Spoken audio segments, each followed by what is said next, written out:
మహాభారతంలో శ్రీకృష్ణ పరమాత్మ గురించి తెలుసు కదండి, జగద్గురువు. ఆయన ఉండగా రాజసూయ మహాయాగం చేసినటువంటి పాండవులు అజ్ఞాతవాసానికి వెళ్ళారు. ఎందుకు వెళ్ళారు మరి? మరి రాజసూయ యాగం చేయడం సామాన్యమైన విషయం కాదు. అంత యాగం చేసిన తర్వాత కూడా అనతి కాలంలో అజ్ఞాతవాసం చేశారు. ఎందుకు? అరణ్యవాసం అజ్ఞాతవాసం రెండు ఎందుకు చేశారు? అరణ్యవాసం ఒక రకంగా ఒక అజ్ఞాతవాసం చేశారు, మళ్ళీ ఎవరికి కనిపించకుండా. ఎందుకు చేశారు అంటే ద్రవ్య శుద్ధి లేకపోవటం.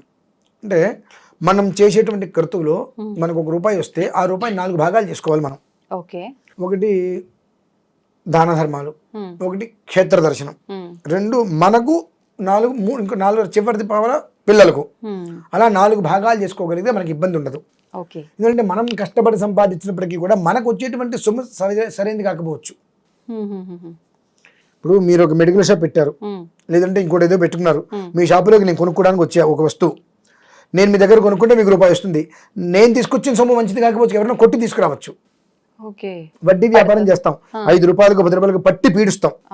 అది కుటుంబానికి ఆ రకంగా పట్టి పీడిచి తీసుకునేటువంటి సంపాదనకి వంశవృద్ధి ఉండదు.